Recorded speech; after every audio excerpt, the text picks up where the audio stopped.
10 days, 10 mock tests we have to write for MBA CT 2024 examination. So roughly 10 days time is remaining. हर दिन अपने को एक एक mock लिखना है यार. मॉक के अंदर 200 क्वेश्चन है ना, और मतलब 2.5 घंटे अपने को बैठना है, 1 hour 50 minutes का टाइम. ओवरऑल जो टाइम है आपका 150 मिनट का है. तो आपका बॉडी भी उसी तरह से कंफर्टेबल होना चाहिए एग्जाम के दिन 2.5 घंटा बैठने के लिए. तो मॉक लिखना तो जरूरी है. 10 मॉक आप लिखो. मैनुअल के डैशबोर्ड पे दे रहा है 10 mock test. Do write the mock test. Analysis अच्छे से करो. 1.5 घंटे का एग्जाम लिख रहा, 3 घंटे लगाओ एनालिसिस में. ठीक है. So in this video I will be talking about the major hurdles, how to attempt mock test, what should be your order of attempt. ये सारी चीज़ें डिस्कस करेंगे. अगर आपने मॉक नहीं लिखा है या मॉक लिख भी रहे हो बट गलतियां कर रहे हो, ये वीडियो देखने के बाद वो सारी गलतियां करना आप डेफिनेटली बंद कर दोगे. So watch it very carefully and share it to everyone so that everyone should be benefited from this video.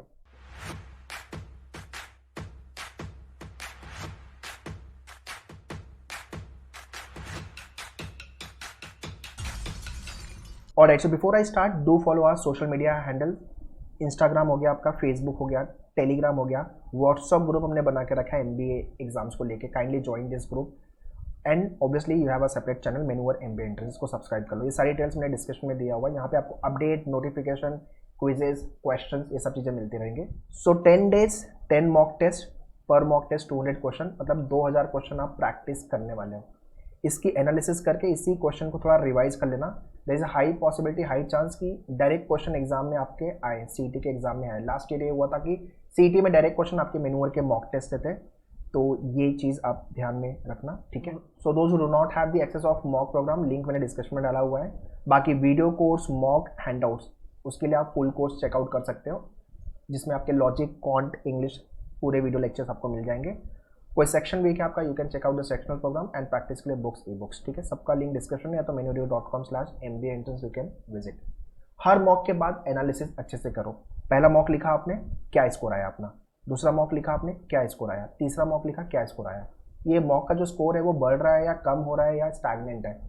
ये चीज़ें आपको 3 से 4 मॉक लिख के समझ में आ जाएगी. ठीक है. And every mock test I want you should have a detail analysis in terms of the strong, ठीक है, ओके, वीक, हेट. जो टॉपिक आपका बहुत अच्छा है उसको लिस्ट आउट करो. ये मैं सेक्शन की बात कर रहा हूँ, मतलब लॉजिक में आपके जो टॉपिक आपके अच्छे हैं उसको स्ट्रॉन्ग साइड में ऐड करो आप. जो आपका ओके एरिया, मतलब 45 सेकेंड 1 मिनट के टाइम तक जा रहा है, वो आपका ओके वाला सेक्शन है. वीक वाला सेक्शन मतलब जो 1 मिनट के ऊपर लेके जा रहा है टाइम. ठीक है. और जो टॉपिक में आपको एक्यूरेसी भी थोड़ी ऊपर नीचे है, वो आपका वीक एरिया. हेट एरिया वो है जो आपको बिल्कुल नहीं पसंद है सॉल्व करना, जहाँ पे आपका मार्क्स नहीं बनता. राइट. तो आपको ये 4 कैटेगरी में लॉजिक के section, likewise English and maths के सेक्शन को डिवाइड करना पड़ेगा. ये एनालिसिस कर रहे हो तो आपको किसी से नहीं पूछना कि भाई मेरा मॉक में स्कोर कैसे बढ़ेगा, वो मॉक ही बताएगा आपको. ठीक है. नेक्स्ट आपका ऑर्डर ऑफ अटेम्प्ट, कितना टाइम में दूँ पर्टिकुलर सेक्शन को लेके. एब्स्ट्रैक्ट के लिए 25 question, 15 minute more than sufficient है. यहाँ पे अगर 20 प्लस स्कोर आ रहा है तो बहुत सही बात है. 20 से 22 आ रहा है तो बहुत सही है. 25 में से 25 नहीं आएगा भाई, वो बेवकूफ़ी है सोचना कि 25 में से 25 क्वेश्चन राइट होंगे. 1-2 क्वेश्चन तो CT में ऊपर नीचे होते हैं, गलत होते हैं या मिस प्रिंटेड होते हैं या टफ होते हैं. ठीक है. तो 20 के ऊपर आ रहा है which is a good score. Quant में 50 क्वेश्चन सॉल्व करने के लिए 35 मिनट का टाइम मोर देन सफिशिएंट है. 30 से 35 प्लस का स्कोर बन रहा है, अच्छी बात है. 35 के ऊपर जा रहा है तो बहुत सही है. ठीक है. लॉजिक में 75 क्वेश्चन सॉल्व करने के लिए 60 मिनट का टाइम, 1 घंटा बहुत हो गया. अच्छा स्कोर 55, 60. ठीक है. और अगर आपका 60 के ऊपर जा रहा है तो और भी सही है. इंग्लिश में 50 क्वेश्चन सॉल्व करने के लिए 35 मिनट्स का टाइम, यहाँ पे भी 30 से 35. अगर आपका इंग्लिश अच्छा है, क्वांट अच्छा है, तो भाई वहाँ पे आपको ऑर्डर तो और अच्छी बात है. ओवरऑल अपने को 150 जाना है out of 200 for JB, सिडनम, Welingkar, जो भी कॉलेज आपको जाना है. ठीक है. एक और चीज़, हम पेपर को, ओवरऑल सेक्शन को ना राउंड में अटेम्प्ट करेंगे तो ज़्यादा अच्छा है, आपका स्कोर बढ़ेगा. इसका फ़ायदा क्या है कि मान लो कि मैंने इंग्लिश का सेक्शन को राउंड 1 में इजी वाले क्वेश्चन अटेम्प्ट किए, round 2 moderate, round 3 difficult. Round 3 वो एरिया जो आप वैसे भी छोड़ने वाले हो या आपको लास्ट में सॉल्व करने वाला हो. आपका जो स्कोर बनेगा राउंड 1 राउंड 2 से बनेगा. समझ रहे हो. तो ये इंग्लिश में आप इस तरह से पेपर को सॉल्व करोगे. तो आपने क्या किया कि पूरे 200 क्वेश्चन को तोड़ दिया सेक्शन वाइज, सेक्शन को भी मैंने सब सेक्शन में ब्रेक कर दिया एंड राउंड वाइज में सॉल्व कर रहा हूँ. चीज़ें काफ़ी डुएबल और आसान हो जाएगी आपके लिए. ठीक है ना. लॉजिक के अंदर वैसे ही आपका round 1 round 2 round 3, round 2 round 2 round 3 for the quant. Round 3 mainly वो एरिया जहाँ पे आप तुक्का मटका मारने वाले हो या तो वैसे भी आप छोड़ने वाले थे। आपका जो स्कोर बनेगा वो राउंड 1 राउंड 2 से बनेगा। राउंड 1 में जो फटाफट इजी वाले 20-30 सेकंड में वो लेके निकल लो। राउंड 2 में ओके 40 सेकंड 45 सेकंड या मैक्सिमम 1 मिनट, बट एक्यूरेसी वहाँ अच्छी है अपनी, मतलब हाँ क्वेश्चन राइट हो रहे हैं मेरे, ठीक है ना, ये आपको ध्यान देना है। Okay, round 1 round 2 2 round abstract के लिए मोर देन सफिशिएंट है। अभी मैं कौन सा सेक्शन पहले अटेंड करूँ?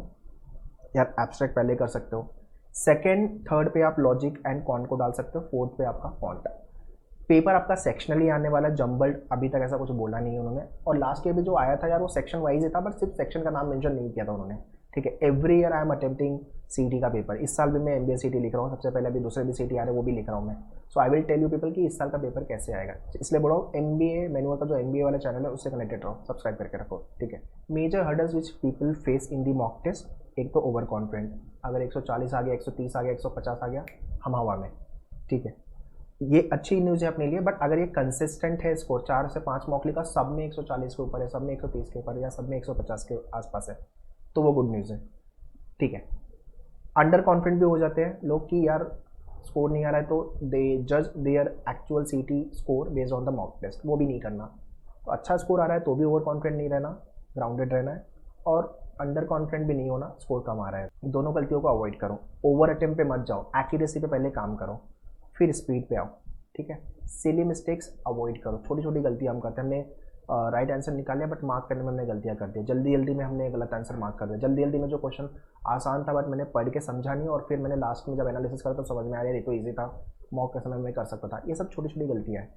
पास्ट मॉक की एनालिसिस, लेट्स से कि आप मॉक फाइल लिख रहे हो, तो मॉक फाइल लिखने से पहले आप पहले 4 मॉक की एनालिसिस अच्छे से कर लो, मतलब आपने ऑलरेडी की है, क्या क्या मिस्टेक मॉक 1 में, मॉक 2 में, मॉक 3 में, मॉक 4 में मैंने की थी ना, वो गलती को एक बार रिवाइज कर लो। मॉक 5 में वो गलती आप अवॉइड करोगे, और देखना आप चीज़ें धीरे धीरे बेटर होते जाएगी, ये करके देखना आप, ठीक है। मॉक जब लिख रहे हो तो ऐसा लिखो कि मेरा ये एक्चुअल सीटी का एग्ज़ाम है, एक्चुअल सीटी का एग्ज़ाम है ना। रफ पेपर पेन लेके बैठो, वाटर बॉटल लेके बैठो, ये रफ पेपर आपको एग्जाम में भी मिलेगा। बहुत लोगों को ये कि ये सोचते हैं कि रफ पेपर नहीं मिलेगा, ऐसा नहीं है, आपको रफ पेपर जितना चाहिए उतना मिल जाएगा। इनिशियली देगी 1 और 2 पेपर, उसके बाद आप मांग सकते हो, वो देंगे, ठीक है। टाइमर तो लगा ही है आपके मॉक के अंदर, बट यार डोर लॉक करके, फ़ोन स्विच ऑफ या साइलेंट पे करके ऐसे लिखो कि आपका ये सीटी का एक्चुअल पेपर है, और यहाँ पे स्कोर नहीं बना तो भाई प्रॉब्लम आ जाएगी, ठीक है, अच्छा कॉलेज नहीं मिलेगा।